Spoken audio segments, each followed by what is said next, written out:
My name is Nadernejad. I'm the director of Nadernejad Media. We're an online reputation management firm, and we help people from all walks of life fix their online reputations. Whether you're an individual or a business, this is something we're laser focused on. It's the only thing we do. We work with clients every day of the year, every week, every month. I have multiple phone calls like this a week with people who are looking to fix their reputation. So I want you to know that you will be in good hands. Every phone call, every conversation you have with us, from consultation to end process, and fixing your reputation is all completely confidential. So I recommend that you reach out using the calendar link down below. You can book a meeting directly on the calendar, video or phone call, you choose, and we're here to help. But in today's video, I'm going to be giving you free tactics for fixing your online reputation. And what I found really interesting is that people are beginning to use our content, other agencies and other firms, to develop their own content. So I want to say off the bat that I'm grateful for that. I'm grateful people are using our content to create reputation management information that can help people, because I think everyone deserves a second chance at their reputation. But moreover than second chance, everybody needs to understand the tools that they can use on the internet to manage their online presence. This should be taught in schools. It should be taught every day. So I don't even see it as a form of competition, or you're using our content. I see it as you're making the marketplace a better place, a more valuable place. And so I'm elevating the content on this channel to take it to the next step. So let's jump right into it. The first thing you want to do when you're fixing online reputation is to create a communications plan. And in a communications plan, you're going to outline a few things. A, duration. How long do you want to fix your reputation in? And be realistic with that. If you have negative content on the first page in some major publications, global publications, then it's going to be a lot harder. You're going to be looking at a timeline of about a year or 8 months or even 6 months. But it's not going to be a few months. You need to give the Google search engine time to populate. So create a communications plan. How long is my campaign going to be for? Who are my stakeholders? That's a really important thing to flesh out. Stakeholders are people who are interested in what you're selling, what you have, what your brand. And so if you're an individual, your stakeholders can be like my family members. They can be prospective jobs and employers. But if you're a business, your stakeholders might be things like vendors. They might be customers. They can be internal stakeholders, external stakeholders. So there's a lot of different factors, and flesh that out in your communications plan. First step, know what you're doing. In that plan, get down to a tactical plan. Okay, we're going to suppress content. Obviously, you need to know the tactics that you need to suppress that content. But A, how many articles am I going to write a month to suppress content? How many social networks am I going to create? How often will I produce, distribute, and automate content? These are all things you want to add to your plan and develop it over time. This is a changing document. But we do this in public relations. I did it for institutional communications when I worked with a university. I do this right now with my firm. And I've done this, with clients around the world. So create that plan. The second thing is to set up Google brand alerts. Set up a brand alert for your name. Just type into Google brand alerts, and then you can log in with a Google or a Gmail account, and then you can create an alert every time you're mentioned in the press. This is helpful to see if negative media comes out, if positive media comes out, and just to see what's out there in general. Now, the third thing is to create social channels. So if you have negative content on the web, for let's say an individual or even your business, but you don't have social channels established yet. I'm talking Twitter, Facebook, YouTube, Instagram. Create them right now, and they're really going to help you tremendously. Number 4, write long form journalistic style content and articles. Clients come to me from all walks of life, and they often have negative content in mainstream legacy news outlets. And they say, how can I suppress this? I say, well, create content and publish it on a higher domain authority, so a site that's more authoritative than the negative press. And this is great if you publish in a local Tribune or a local news site. But if you publish in a major platform, then your strategy gets more intricate. It's a little bit more complicated, but I say it's even a little bit more fun, because we can pave out, not only social platforms and articles, but we look at so many creative ways like videos and websites where we can make your brand shine and make you look better online. So that's what I recommend. Create long form articles, hire publishers. You can go to Fiverr.com, Freelancer.com, find somebody who owns a blog or a website, send them your 500 to 1,000 word article, bonus points if it's longer, bonus points if you include multimedia and video, send that to them and then have that published. Now, number 5, video content. A lot of people don't talk about video and image content as well in online reputation management. Tactic number 5 is incredible because once you're maximizing social networks and articles and you're writing about a specific topic, so you're writing about, let's say, the negative media can be about a tax indiscretion, but now you're writing about your work as a consultant, or you're writing about your work as an architect. You can keep making videos about that. You can use images of you being an architect. You can put that in articles that you're publishing, but you can make a video as well and say, hey, this is me, Johnny. I'm at the job site today and I'm going to explain the work that went into building this structure. You can do that. And that's going to potentially rank on YouTube. But what it's going to do is signal to the Google search algorithm that, hey, Johnny published content about architecture again. We have 20 articles on architecture. We have 5 videos on architecture. There's only one article on this tax indiscretion from 2007. Let's pull up all the architecture content. Then you get the snippets, you get all those incredible things that the search engine is going to give to you because you're publishing not only images and articles, but you're publishing videos. So video has a more long-term positive effect on the overall reputation, and it also makes it appear more legitimate and authentic. Number 6. This tactic's incredible. Create websites. You can go to GoDaddy.com, register a domain, or even use Squarespace, Weebly, or Wix to create your own site. Do one for your name or your business if you don't have one already, but you can also create multiple sites. I've done this for clients, and I've ranked 3 sites on the first page, generally 3 or 4, possible to rank within the first 3 to 4 months. So I'm creating multiple sites at all times. You can host them on the same, not just the same registrar, but the same domain hosting platform.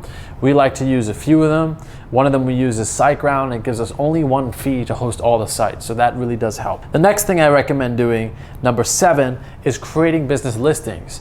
And this is a good idea if you don't already have business listings. So if you don't have a Google My Business, if you don't have a Yelp, if you don't have all those things, and your clients aren't actively angry. Because if you create review sites and your clients are mad at you, or you're a doctor and people are, you have a hot negative press story in a major legacy news outlet, you don't want to create review sites because people are going to give you like 1-star reviews, and then you're going to have a negative reputation and make the problem worse. But if no one's really searching you, it's 1 or 2 people doing a background check, it's someone you're dating, it's a potential prospective employer, if it is another company, then go ahead and create those review sites.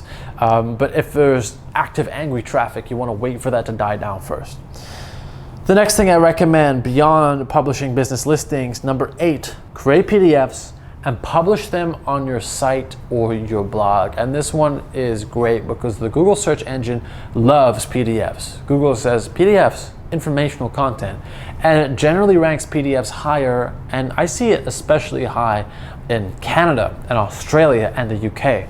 When we create PDF documents, they tend to rise up higher on Google, especially if they're information dense. So if you have a blog or a site, try to upload PDF and get it indexed by Google. But you can also use other sites like virtual flipbooks. You can look online for upload my PDF, to a slideshow. You can use Prezi. Prezi is a presentation site.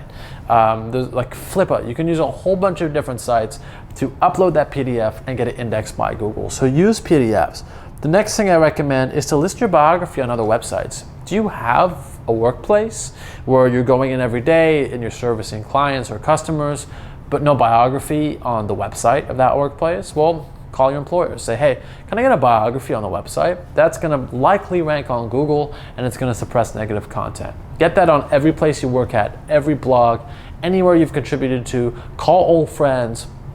I highly recommend it. The next thing I recommend, and I'm throwing this in there as tip number 10, not everybody can do it, but if you have enough sourcing, so if you've created enough positive content, publish that on the web, I recommend creating a Wikipedia site. If you don't know how to create a Wikipedia site, I would look up some tutorials. Some things you need are an aged Wikipedia account. Beyond an aged Wikipedia account, you need an article that appears neutral in tonality. When I say age account, you don't want to create a new account off the bat and publish a Wikipedia article. The publishers will be able to tell what you've done.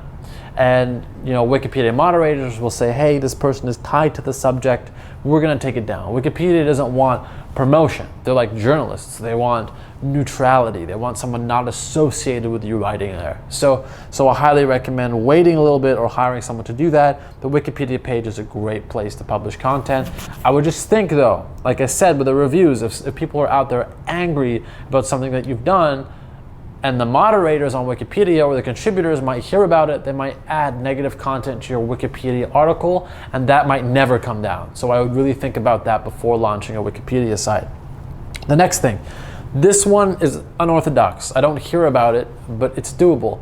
If you're in the film industry, or even if you're not, you can create an IMDB profile. Go to IMDB, the Internet Movie Database, create a profile, and you're probably wondering, hey Nader, I don't act in films. I've never done anything on IMDb. Well, you can actually be support, or you can get some sort of producer credit or contributor or a special thanks on IMDb by giving to a film. And if you go to Fiverr.com, Freelancer.com, or any of these sites, and you offer to give somebody money, whether that's $10, $20, $50, $100, in some cases just like $25, they will issue you a special thanks credit. But I've also seen a black market for this. I don't recommend it. I'm not necessarily 100% against it. I'm against most black market, most black market practices, but when it comes to Internet Movie Database, if you're going to use that to suppress a fake article especially, if you buy a credit on IMDb, I don't think it's that big of a deal, especially if you're not actively participating in the film industry. You're not really harming anybody. You're not, you're obviously not going to use it as a legitimate resume, but use the Internet Movie Database. It oftentimes ranks very high on the first page. The next thing I recommend is creating a Google My Business profile, and this is similar to reviews. I said Google My Business, but again, create Google My Business. It's that little sidebar that's going to show your business on Google when someone searches your name. You can do it for your first name. Just add your name and then whatever business you have, whether that's like production services, or it's maybe you're a tailor, or maybe you're a craftsman, maybe you're a carpenter. Create Google My Business with your name and then your profession. Go to mybusiness.google.com and you can create that right now. The next thing I recommend is to order testimonials, but not just any testimonials. And I'm going to make a video about this later. But order testimonials from celebrities. You can go to cameo.com and you can get testimonials from people like entrepreneurs, sports people. You can get testimonials from people from all walks of life that the public knows about. You can pay them a slightly elevated fee, usually $500 to $1,500, to create a video about you congratulating or speaking well to your name. Then you can take that video and use it for business purposes. Totally legal. In fact, that's what you're spending the extra fee on. And this can highly elevate what you do. We call it, in a more Machiavellian term, we call this testimonial propaganda. When somebody famous or high-powered talks positively about your cause. Now, it's not propaganda, it has a very bad connotation to it. Essentially, that's what it is. But this is really an endorsement. This person is endorsing your brand or your business because you paid them. The next thing I recommend is, you've been doing a lot of tactics. You've been taking my advice and you've tried all these different things. You might as well build genuine relationships with journalists. At this point, if you're suppressing negative content, what often happens by accident is you begin building an online presence because you're just publishing so much content about yourself. You might find that you are developing a lot of clarity from doing this. And then at a certain point you say, hey, I want to connect with journalists. I want real earned media. I don't just want to buy placements on a Fiverr and Freelancer and do all these different things. I want to connect with journalists, and you can connect with journalists in your community. Find journalists that are on a specific beat, so they talk about a specific niche. If you are, a building developer, find somebody who's written 10 stories about developments, ideally positive ones, but you got to be very careful with journalists. Ideally, I would find a contributor on a site like Forbes. Give them content regularly. Know their content. When you're pitching a journalist, the more you know about them, the more you're kind of the biggest fan. You can recite their last 10 stories. You know what they look for. You know what stories they grab. That's when you're going to have an easier time. So that's highly what I recommend. Connect with some journalists. The next thing is, you can create your own questions and answers on Quora and Reddit. Same with the reviews, same with Google My Business. I would be very careful about doing that, because if you write a question on Reddit like, why is John Smith the coolest person and the most, legitimate businessman in the world, and then somebody on Reddit sees it, they Google you, and they write, no, he's not, I found this scam on page 1 of Google. Then you're gonna be on Reddit with a negative link. Reddit ranks very high, very dangerous.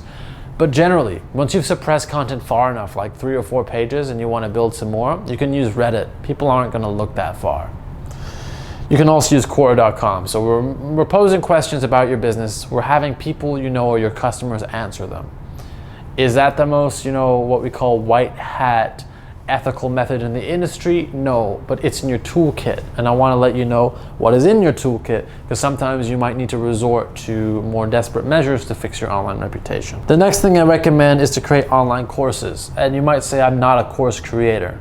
I don't create courses. Are you kidding me? But listen for a second. Online courses, first of all, I have online courses on sites like Udemy and Skillshare. They're not my sites. I don't market them. I just uploaded them, and they give me passive income every single month.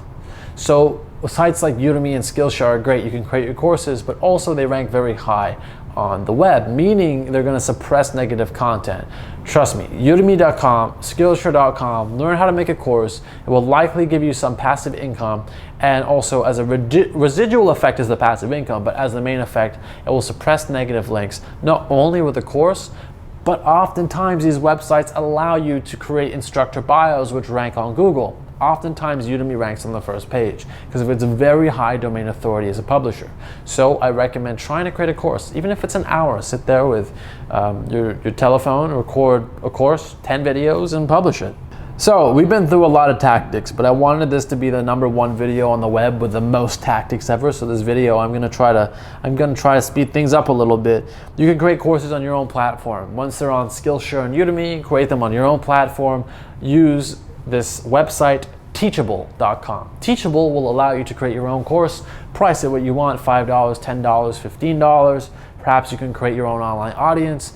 A lot of people don't want to do this, but I recommend it. If you can get behind understanding that not only can we suppress the negative content, but build out an online persona, an online brand, and possibly even a business, then I think you'll be more motivated to fix your reputation. Think about creating a Teachable if you're going to go the online teaching route. Another one I recommend is creating a book. You can take all of your courses, all of your articles, create it in a book, and publish on KDP, Kindle Direct Publishing. Go to Amazon.com and you can create your own book. Look on YouTube, how do I publish my own Amazon book? There's no cost, and you can ship paperback, and you can ship just ebooks. You can have people download your ebooks, which is incredible. So there's so many different ways to get online nowadays. This is another one, and I've been asked this from clients in the past. Should I buy ads for the first Google result? So this isn't like a long-term, this is gonna be a long-term solution. If you're spending a lot of money to be on the first placement in Google, it's gonna cost you hundreds, if not thousands. That being said, if you're a large corporation, I recommend it. Because even like the first search result, even if there's several negative articles on the first page, it's still going to influence, right? It can increase the conversion rate, and it can show Google, hey, this site is paying, okay? So that can also help your site rank higher in the future. So I recommend buying Google ads for placements on the web for your keywords. Like if someone searches your university or they search your brand, they're going to come across positive content that you paid for to show up on the first place of Google. And you can do this for a little bit as you fix your reputation, but I recommend it primarily to larger corporations who are constantly searched by stakeholders and want to at least influence search results a little bit. As much influence you can get on the perception of your stakeholders is going to be great. Reverse engineer what you want them to see, create it through the ad. So the next thing I recommend is to hire a freelancer. So once you've created these social platforms, you've created the website, it's great to keep them active. I recommend keeping them active, keeping them populated, keep videos coming for a little bit, not forever. So I recommend hiring a freelancer. Get somebody to do this for a little bit. Of course, we can do all this for you within months, but if you're on a budget, you want to fix your reputation by yourself, you can do that and then hire a freelancer that you train yourself, like a virtual assistant. then it's going to cost you, a lot of your time, but you're going to save a lot more money. So it depends on the situation you're in, because I understand a lot of people are out of jobs, they cannot afford our services, so that's why the information is here for free. The next thing is, and this is the very last one, it's a bit more complex. I will make a separate video detailing it later, but it's populating Google with content pillars. And so I'll give you an idea of a content pillar. When you create your communications plan, there's an option to create out content pillar section where you talk about what are the different subjects I'm going to talk about. So if, let's say, you are a university, your content pillars might be educational content for students. Number 2, campus lifestyle content for students. Another one might be content for parents. So those are 3 content pillars. As an individual, you could talk about, for example, if you're in the private equity space, private equity. Number 2, if you're in the private equity space and you're interested in finance in general, number 2, general finance, stock market. Number 3 could potentially be people. So you might have like an anthropology blog on the side or something. So these are content pillars. So the more you write about content pillars on Google, so if I have 10 articles on anthropology, 10 articles on stock, 10 articles on the environment, all attributed to my name in the headline, tag, and description, Google's going to say you are popping up for environment, you're popping up for stocks, ETFs, you're popping up for private equity, and it's going to say, hey, you're known for these 3 things. Actually, you managed to confuse Google a little bit, especially if you do this over time. Google's going to say there's a lot of rich content coming from different areas. I'm going to pull this, I'm going to pull this, I'm going to pull this. And it's better to be linear and focus on one thing. But I find if you have longer time with a campaign, you can actually confuse the algorithm. Like, I think of it as a person. I think of the Google algorithm like an actual animated person that you can trick, that you can fool. Yes, it's using metrics, it's using numbers. The algorithm, of course, I don't have it in front of me, but I have a gut feeling about how it works. Now what it's going to do, it's going to pull all those different metrics and it's going to say info, info, info, info, and it's going to start trying different things. You want kind of all the tendrils of like Google to pull all the information. So I would create different content pillars. I would create a lot of things that the algorithm can access and base around your name. I would do this over a period of time, and you're going to drown out the negative content. So these are my 20+ tactics for online reputation management. If you have questions about specific ones, simply ask in the comment section down below. We've created 100 videos on this, so you can look at 100 videos. We've created 5 blogs. The blogs there's a free ebook on the site you can download. You can contact me through email, but I recommend booking a consult. You can book a call using a Calendly link down below, get a call instantly, 15 minutes or half an hour, video or phone. We're available 24 hours, 7 days a week, and we're here to help. My name's Nadernejad, coming to you from Halifax, Nova Scotia. 80% of our clients are in the US. We have clients in the UK, in Australia, and Canada, so don't let your location stop you. We do work with individual search engines in every country, so we're here to help. Thank you for watching, and talk soon.